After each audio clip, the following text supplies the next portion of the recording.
25 సంవత్సరాల సుదీర్ఘ అనుభవం కలిగిన కార్డియాక్ సర్జన్, ఆయుర్వేద పరిశోధకుడు, data scientist, Python AI/ML programmer doctor Ravishankar Polishetty గారు ఈ రోజు మనతో ఉన్నారు. వారి ద్వారా ఈ వ్యాధులకు చికిత్సా విధానం ఏ విధంగా ఉంటుందో తెలుసుకుందాం. నమస్కారం doctor. Good afternoon. Yes doctor, చెప్పండి, మీ హాస్పిటల్ ద్వారా 28,000 మంది ఎండ్ స్టేజ్ పేషెంట్స్ కి మీరు ట్రీట్ చేశారు. అసలు ఏ వ్యాధులకు మీ వైద్య విధానం ద్వారా ట్రీట్ చేస్తారు? మేము యూజువలీ ఎక్కడైతే అలోపతి గైడ్ లైన్స్ ఎండ్ అవుతాయో అక్కడి నుంచి స్టార్ట్ చేస్తాం. ఎందుకంటే మేము ప్రజెంట్ చేసేది ఒక న్యూ ఫార్మ్ ఆఫ్ ట్రీట్మెంట్ అనమాట. సో ఇందులో ఇంటిగ్రేటివ్ మెడిసిన్ అనమాట అది బేసికలీ. సో అందుకని ఏ డిసీజెస్ అయితే, for example refractory hyper tension అంటారు. అంటే ఏంటంటే బీపీ ఉంటుంది, 4 క్లాసెస్ ఆఫ్ డ్రగ్స్ వాడినా కూడా బీపీ తగ్గదు. రిఫ్రాక్టరీ అంటే only general hypertension patients అయితే they have to go by the cardiologist recommendations. కానీ ఎన్ని డ్రగ్స్ వాడినా బీపీ తగ్గట్లేదు, ఎన్ని డ్రగ్స్ వాడినా డయాబెటీస్ తగ్గట్లేదు. రిఫ్రాక్టరీ డయాబెటీస్, అలర్జీస్, ఆస్తమా అంటే స్టెరాయిడ్ రిఫ్రాక్టరీ. ఇప్పుడు ఆస్తమాకి ముందు బ్రాంకోడైలేటర్స్ అన్ని రకరకాల మందులు ఇస్తాం మనం, బ్రాంకోడైలేటర్స్, యాంటీ అలర్జీకు. అవి ఇచ్చి తర్వాత అవి గో టు లాకోట్రైన్ 3 ఇన్హిబిటర్స్ అని చెప్పి దాని తర్వాత స్టెరాయిడ్స్ చేస్తాం. ఎక్కడైతే స్టెరాయిడ్స్ ఇచ్చినా కూడా తగ్గలేదు అనుకోండి, స్టెరాయిడ్ రిఫ్రాక్టరీ అంటే ఏవైతే మోడర్న్ మెడిసిన్లో ఎక్స్క్లూడెడ్లో or stage 4 cancers. For example నా దగ్గర యూజువలీ స్టేజ్ 4Aలో క్యాన్సర్స్ వస్తాయి. ఇంకా పేషెంట్స్ ఎట్లా అంటే ఇంకా 2 to 6 months to maximum 11 months ఆ టైం ఉన్న వాళ్ళే ఎండ్ స్టేజ్లో వస్తారు. So end stage heart failure, kidney failure, liver failure, ఇలాంటి పేషెంట్సే మేము ట్రీట్. ఆటో ఇమ్యూన్ డిజార్డర్స్, దేనికైతే ఆటో ఇమ్యూన్ డిజార్డర్స్ అంటే ఏంటంటే మనకి అసలు రోగం ఎందుకు వస్తుందో ఒకటి తెలియదు అనమాట. బాడీ యాంటీబాడీస్ ప్రొడ్యూస్ చేస్తుంది, అంటే ఇమ్యూన్ సిస్టమ్, మన ఓన్ ఇమ్యూన్ సిస్టమ్ మన బాడీకి అగేన్స్ట్ యాంటీబాడీస్ ప్రొడ్యూస్ చేస్తుంది.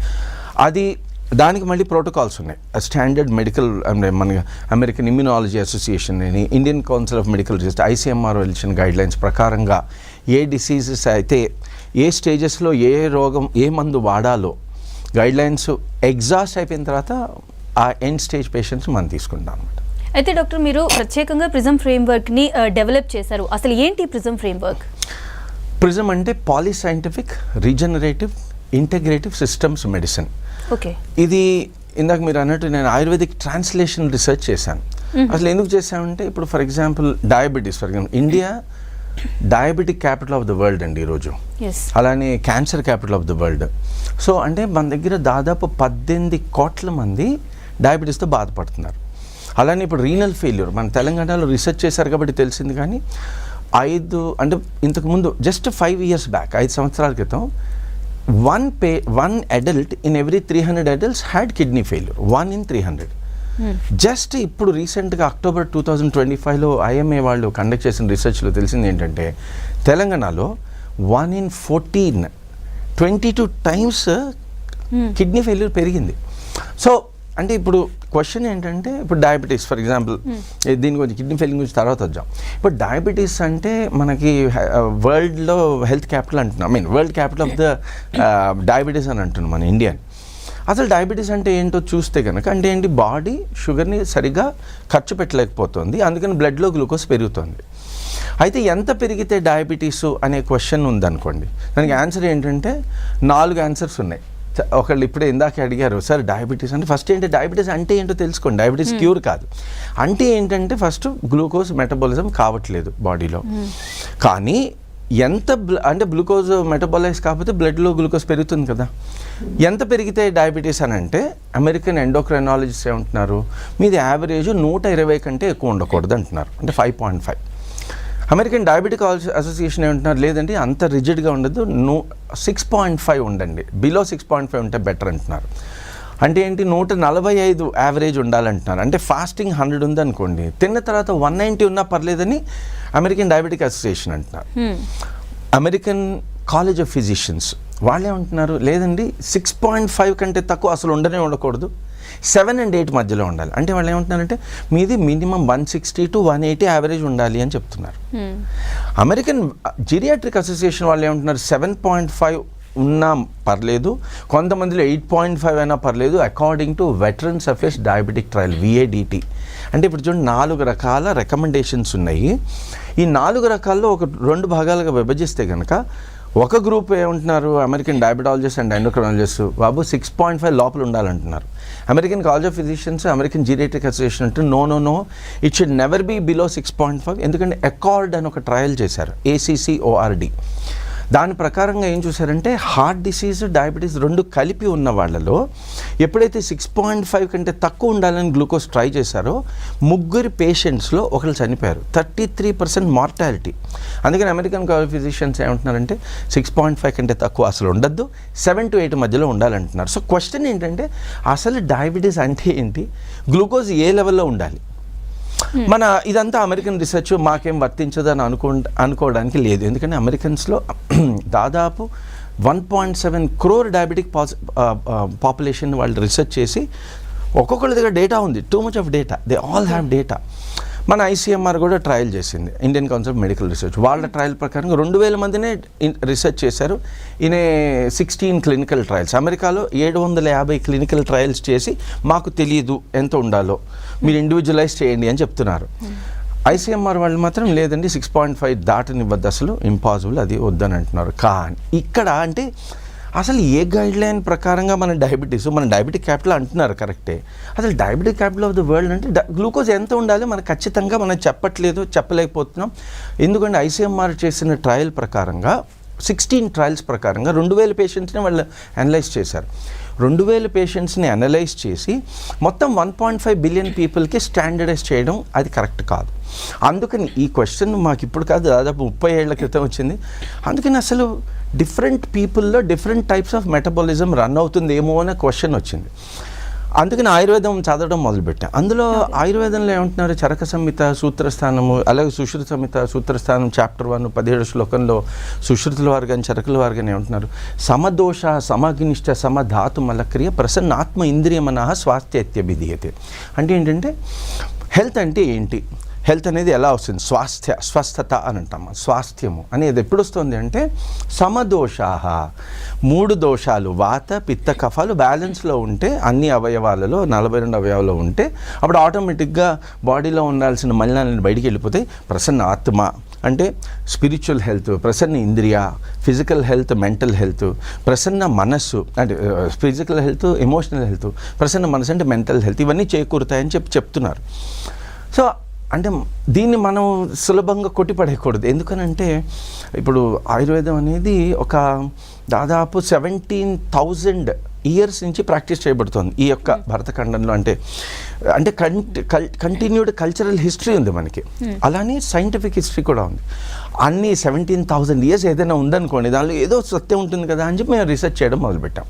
ఆ రీసెర్చ్లో అసలు వాత పిత్త కఫాలు అంటే ఏంటి, ఎందుకంటే వాత పిత్త కఫాలు అంటే ఏంటి అని ఆయుర్వేదం బుక్ చదివారనుకోండి, వాతం అంటే రూక్షణ, చర, ఖార, దారు అంటే ఏదైతే లైట్గా డ్రైగా గరుగ్గా ఉంటుందో, చల్లగా ఉంటుందో, అంటే it doesn't make any sense. అంత అబ్స్ట్రాక్ట్గా ఉంది. చల్లగా గరుగ్గా అని దాన్ని ఎలా డిఫైన్ చేస్తాం, దాన్ని ఎలా క్వాంటిఫై చేస్తాం, చేయలేం. కాబట్టి దాని క్వాంటిఫైయింగ్ రీసెర్చ్ చేశాను నేను. వాత పిత్త కఫ అనే వాటిని యానిమల్ మోడల్స్ క్రియేట్ చేసి ఆ యానిమల్ మోడల్స్లో వాతం వల్ల ఏం జరుగుతుంది, వాత పిత్త ప్రభావం వల్ల ఏం జరుగుతుంది, కఫ ప్రభావం ఏం జరుగుతుంది కనుక్కున్నాం. దీంతో డయాబెటీసే కాదు చాలా రోగాలకి మనం అసలు అంటే ఈ బ్యాలెన్స్ ఏంటి, ఈ 3 బ్యాలెన్స్లో ఉంటే హెల్త్ అంటున్నారు కదా మన వాళ్ళు. ఈ మూడింటి యొక్క బ్యాలెన్స్ రావాలంటే వాటిని క్వాంటిఫై చేయాలి. కాబట్టి ఆ క్వాంటిటేటివ్ రీసెర్చ్ చేస్తూ ఇప్పుడు డయాబెటీస్ అనువదించాం అనుకోండి, దీన్ని అప్లై చేసాం అనుకోండి, వాతంలో ఏం జరుగుతుంది మనం అంటే దాన్ని వాత పిత్తక యానిమల్ మోడల్స్ క్రియేట్ చేసి యాక్షన్ పొటెన్షియల్స్ అని మనం ఇప్పుడు మీరు నా మాట వింటున్నారు. ఎలా వింటున్నారు అంటే ధ్వని కర్ణభేరియన్ టింపానిక్ మెంబ్రెయిన్ ఉంటుంది. ఆ టింపానిక్ మెంబ్రెయిన్ మీద పడి ఆ వైబ్రేషన్ని ఎలక్ట్రిక్ కరెంట్ కింద జనరేట్ చేస్తుంది మన బాడీ. అలానే కంట్లో లైట్ పడితే ఆ లైట్ రెటీనాలో ఆ లైట్ అనే స్టిమ్యులస్ ఎలక్ట్రిక్ కరెంట్ ద్వారా మన బ్రెయిన్కి అందుతుంది. అలానే ఏదైనా కూడా మన బాడీకి ఈ యొక్క సర్వ పంచేంద్రియాలు అని అంటాం, జ్ఞానేంద్రియాలు 5 సెన్స్ ఆర్గన్స్ ద్వారా వచ్చిన స్టిమ్యులస్ అంతా కూడా ఎలక్ట్రిక్ కరెంట్ కింద కన్వర్ట్ అవుతుంది. బాడీలో అంతా ఎలక్ట్రిక్ కరెంట్ ద్వారా కమ్యూనికేట్ అవుతుంది. అందుకే న్యూరో హ్యూమరల్ రెగ్యులేషన్ అన్నారు. న్యూరల్ అంటే ఎలక్ట్రిక్ కరెంటే. ఈ ఎలక్ట్రిక్ కరెంట్ 3 రకాలుగా ఉంటుంది. అది వాతంలో, పిత్తంలో, కఫంలో వేరువేరుగా ఉంటుంది. వాతం వలన బాడీ అతిగా చలత్వము అని మన వాళ్ళు ఒక ప్రాపర్టీ మెన్షన్ చేశారు. చలత్వం అంటే అతిగా వర్క్ చేస్తుంది ఆ సెల్. అది అంటే too many electric current generate అయినాయి. పిత్తంలో మోడరేట్గా ఉంది, కానీ అందులో మన ఆయుర్వేదంలో ఏం రాసింది, అగ్నితత్వం ఎక్కువ అగ్నితత్వంతో కూడుకునేది పిత్తం అంటున్నారు. మేము చూసామంటే మైటోకాండ్రియల్ యాక్టివిటీ ఎక్కువ ఉంటుంది పిత్తంలో. కఫంలో మైటోకాండ్రియల్ యాక్టివిటీ తక్కువ ఉంది, చలత్వం కూడా తక్కువ ఉంది. సో అంటే ఒకటేమో హైపర్ ఎక్సైటబుల్ స్టేటు, ఇంకోటేమో హైపర్ మెటబులిక్ స్టేటు, ఇంకోటేమో hypo metabolic and hypo excitability state. వాత పిత్త కఫాల యొక్క అసలు మాలిక్యులర్ పాత్వేస్, బాడీలో జరిగే మెటబాలిక్ పాత్వేస్కి మాలిక్యులర్ పాత్వేస్ని ఎలా గైడ్ చేస్తున్నాయి అనేది వాళ్ళు ఆల్రెడీ బ్యూటిఫుల్గా అడ్వాన్స్ సైన్స్లో వివరించారు. సో వాత పిత్త కఫాలని దాని బేసిస్గా చూసుకుంటే వాతం ఎక్కువ ఉన్న వాళ్ళకి అతిగా చలిస్తున్నారు, అంటే electric current too much generate అవుతున్నాయి.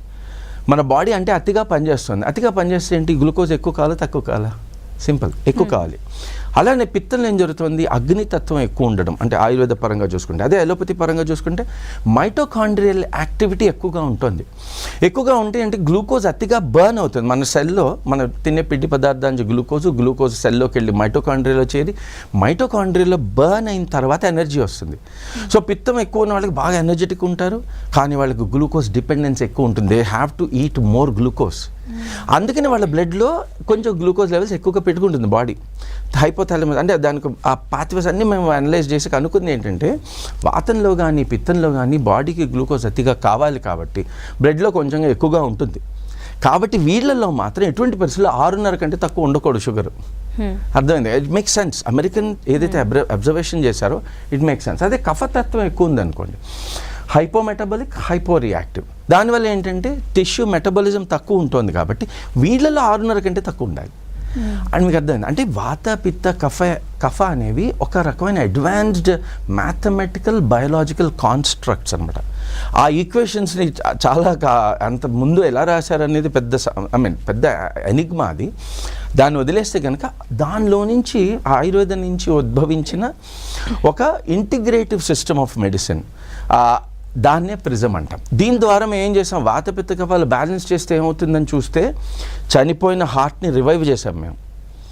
First time in the world 2009లో ఈ ఎక్స్పెరిమెంట్స్ చేసి హార్ట్ రీజనరేషన్, 2011లో బ్రెయిన్ రీజనరేషన్. అలా బ్రెయిన్ డెడ్ పేషెంట్స్ మా దగ్గరకు వస్తూ ఉంటారు, లేకపోతే కోమాలో ఉన్నవాళ్ళు మనం ట్రీట్ చేస్తే వాళ్ళు బ్రెయిన్ రీజనరేటింగ్, వీళ్ళు ఎప్పటికీ కోమా నుంచి బయటికి రారు అనే వాళ్ళనే మనం ట్రీట్ చేస్తాం.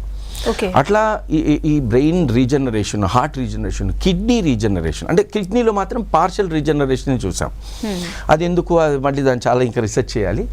లివర్, ప్యాంక్రియాస్, ఇలాంటి వైటల్ ఆర్గన్స్ అన్నింటినీ కూడా రీజనరేట్ చేసి చూపించాము. సో అందుకని పాలీసైంటిఫిక్ అంటే అన్ని సైన్స్లు, ఆయుర్వేదం, అలోపతి అన్నీ కలిసి, డేటా సైన్స్, పైథాన్ అన్నీ కలిపి ఉన్న సైన్స్ కాబట్టి పాలీసైంటిఫిక్, రీజనరేటివ్, ఇంటిగ్రేటివ్ సిస్టమ్స్ మెడిసిన్ అని చెప్పి కాయిన్ చేశాను అనమాట.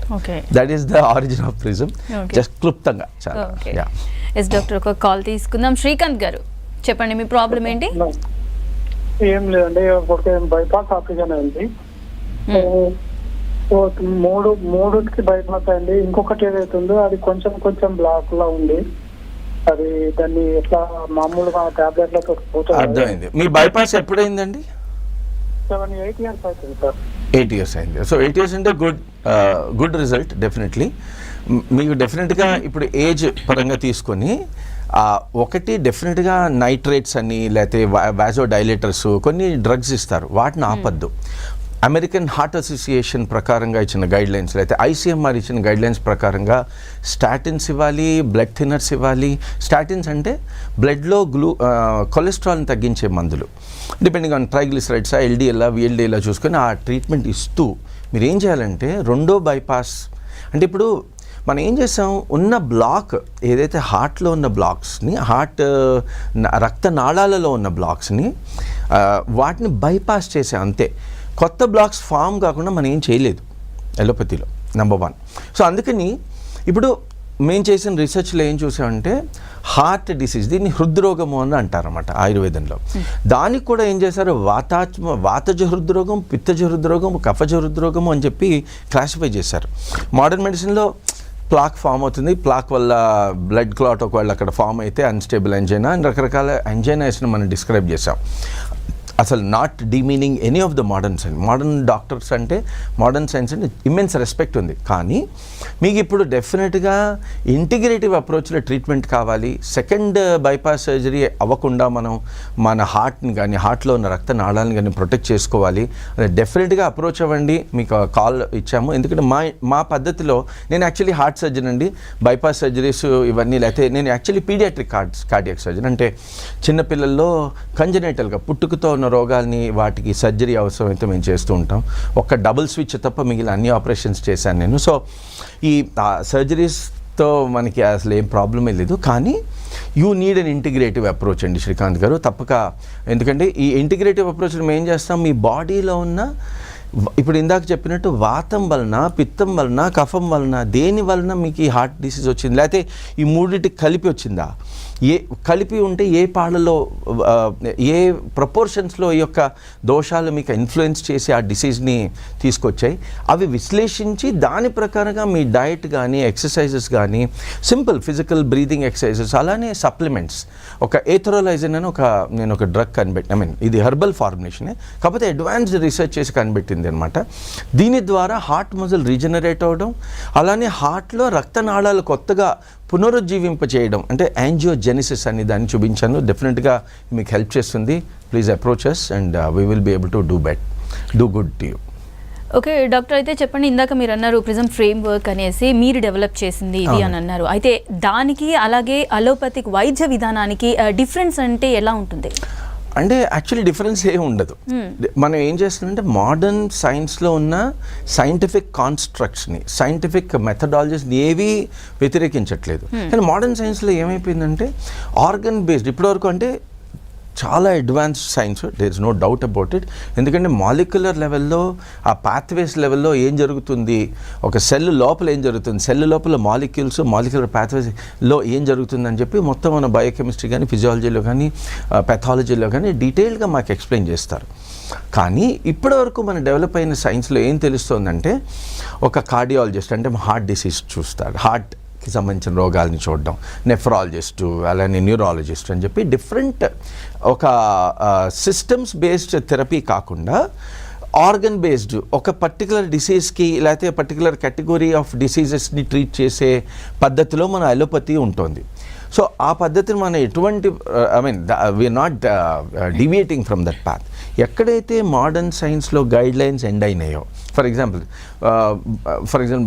Breast cancer, HER2 positive, ERPR positive క్యాన్సర్స్తో మన దగ్గరికి వస్తూ ఉంటారు. స్టేజ్ 1 డెఫినెట్గా మీకు కీమోథెరపీ ఉంటుంది, లేకపోతే there are certain monoclonal antibodies, లేకపోతే స్టేజ్ 2, స్టేజ్ 3. ఇది అయిన తర్వాత చాలామందికి ఆ క్యాన్సర్ కీమోథెరపీ చేసిన తర్వాత రిలాప్స్ ఒక 5 years 6 years బాగుంటుంది, మళ్ళీ రిలాప్స్ అవుతుంది.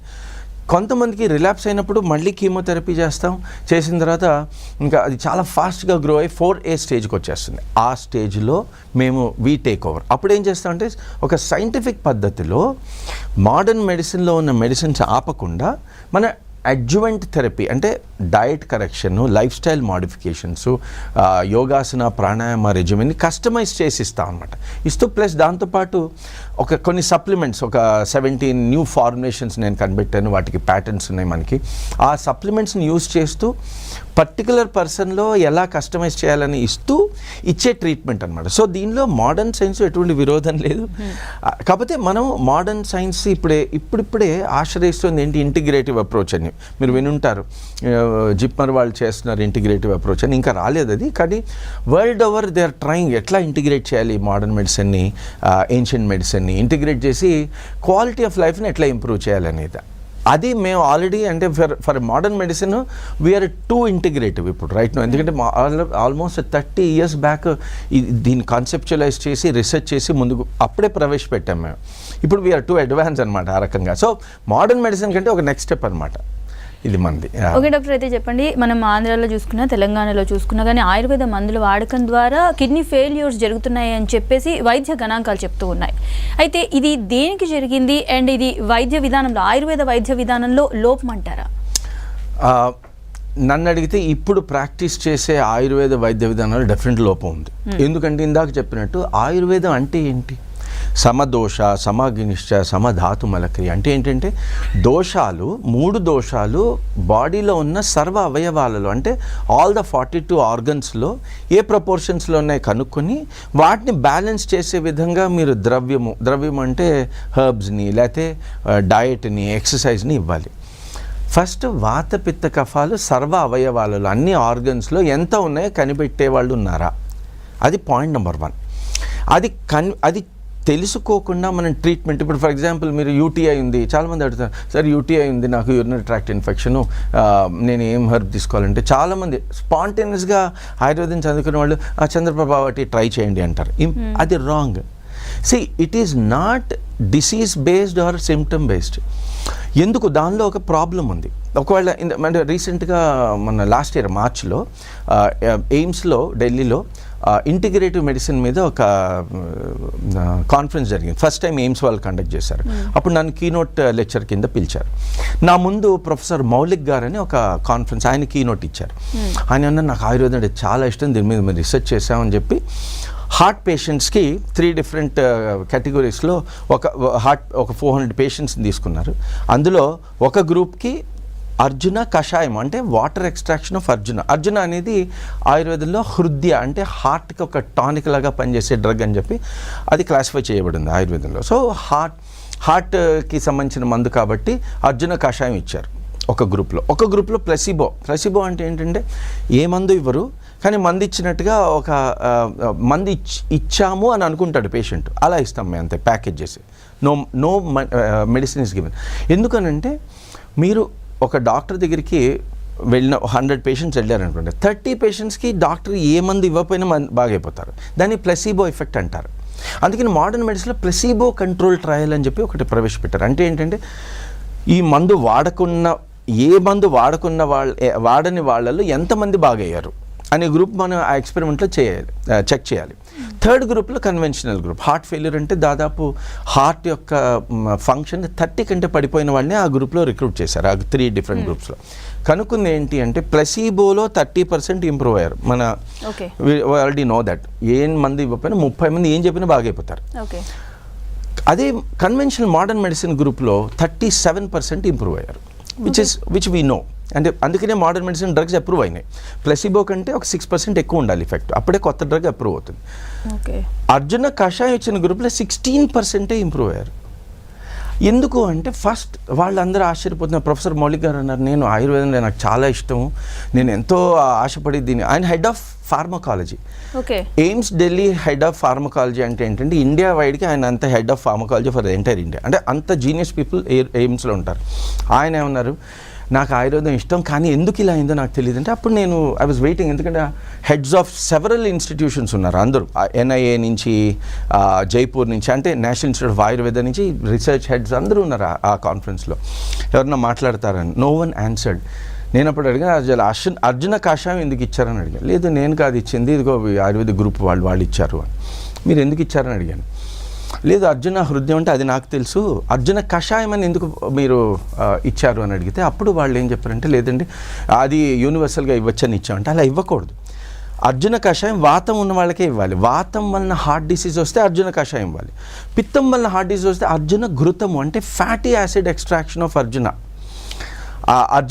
ఇవ్వాలి. అదే కఫతత్వం వలన కనుక హార్ట్ డిసీజ్ వస్తే అప్పుడు అర్జున ఆసవమో అరిష్టమో depending on the extent of కఫ ఇవ్వాలి. ఇప్పుడు ఎందుకు అని అంటే అర్జున కషాయము కఫ అంటే దీనికి ఒక సింటాక్స్ ఇచ్చి అలా 16 రకాల ఎక్స్ట్రాక్షన్స్ చెప్పారు. ఒక్కొక్క హెర్బ్కి 16 different types of extractions. You cannot generalise.